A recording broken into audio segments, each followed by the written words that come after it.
നമസ്കാരം, ഇത് the Indian.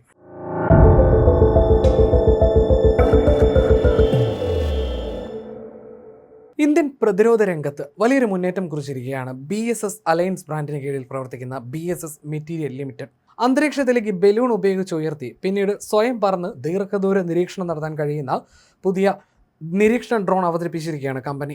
Lucknow ആസ്ഥാനമായി പ്രവർത്തിക്കുന്നതും വൈ കോമ്പിനേറ്ററിന്റെ പിന്തുണയുള്ളതുമായ ഏരിയൽ റോബോട്ടിക് സ്റ്റാർട്ടപ്പായ കലാം ലാബ്സ് ആണ് ഈ സംവിധാനം രൂപകൽപ്പന ചെയ്ത് വികസിപ്പിച്ചത്.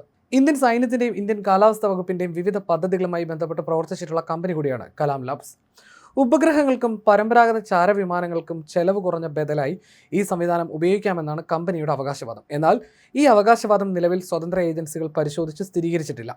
ഹീലിയം അല്ലെങ്കിൽ ഹൈഡ്രജൻ ബലൂൺ ഉപയോഗിച്ച് ഡ്രോണിനെ 30 കിലോമീറ്ററിലധികം ഉയരത്തിലുള്ള ആകാശത്തേക്ക് ഉയർത്തുകയാണ് ഈ സംവിധാനത്തിന്റെ ആദ്യഘട്ടം. ആവശ്യമായ ഉയരത്തിലെത്തിയ ശേഷം ബലൂണിൽ നിന്ന് വേർപെടുന്ന ഫിക്സ്ഡ് വിംഗ് ഡ്രോൺ സ്വന്തം പ്രൊപ്പല്ലർ ഉപയോഗിച്ച് സ്വതന്ത്രമായി പറക്കാൻ തുടങ്ങും.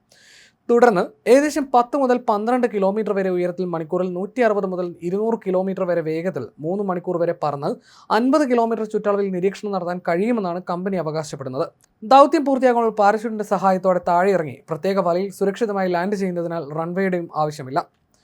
പൂർണ്ണ ലോഡിൽ വെറും 10 കിലോഗ്രാം ഭാരമുള്ള ഈ ഡ്രോണിൽ 3 കിലോഗ്രാം വരെ ക്യാമറകളോ മറ്റു ഉപകരണങ്ങളോ വഹിക്കാൻ കഴിയും. -70 ഡിഗ്രി വരെയുള്ള തണുപ്പിലും 55 ഡിഗ്രി വരെയുള്ള ഉയർന്ന താപനിലയിലും പ്രവർത്തിക്കാൻ കഴിയുന്ന രീതിയിലാണ് ഇത് രൂപകൽപ്പന ചെയ്തിരിക്കുന്നത്. CM102 സെൻസർ യൂണിറ്റിൽ 7.5 മടങ്ങ് സൂം ഉള്ള ഹൈ ബ്രൈറ്റ്നസ് ഡേലൈറ്റ് ക്യാമറയും ഉയർന്ന റെസൊല്യൂഷനുള്ള തെർമൽ നൈറ്റ് വിഷൻ ക്യാമറയും ഇതിൽ ഉൾപ്പെടുത്തിയിട്ടുണ്ട്.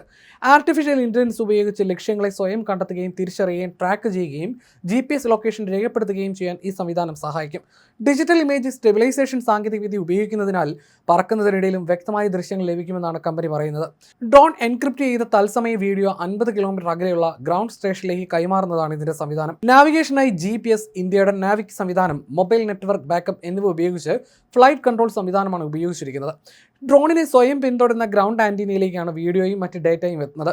ഗ്രൗണ്ട് ഓപ്പറേറ്റർമാർക്ക് 3D മാപ്പുകൾ, തത്സമയ വിവരങ്ങൾ, ഡ്രോണിന്റെ സ്ഥാനം, കണ്ടെത്തിയ ലക്ഷ്യങ്ങൾ എന്നിവ ഒരു 3D കൺട്രോൾ സ്റ്റേഷനിലൂടെ നിരീക്ഷിക്കാൻ സാധിക്കും.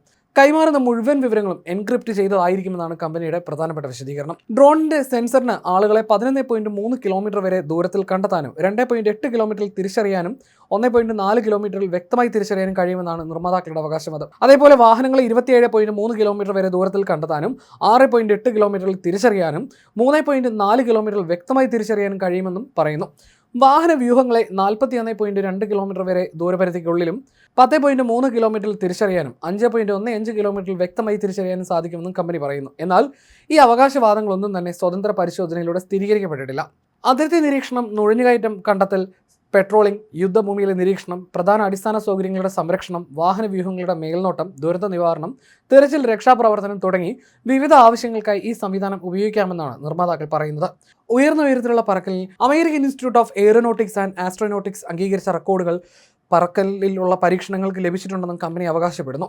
എന്നാൽ ഈ പുതിയ ഹൈ ആൾട്ടിറ്റ്യൂഡ് സൈനിക പതിപ്പ് നിലവിൽ ഇന്ത്യൻ സായുധ സേനയോ മറ്റു സുരക്ഷാ ഏജൻസികളോ ഔദ്യോഗികമായി പരീക്ഷിച്ചു വരുന്നുണ്ടോ എന്ന കാര്യത്തിൽ കമ്പനി വ്യക്തമായ വിവരങ്ങൾ പുറത്തുവിട്ടിട്ടുമില്ല.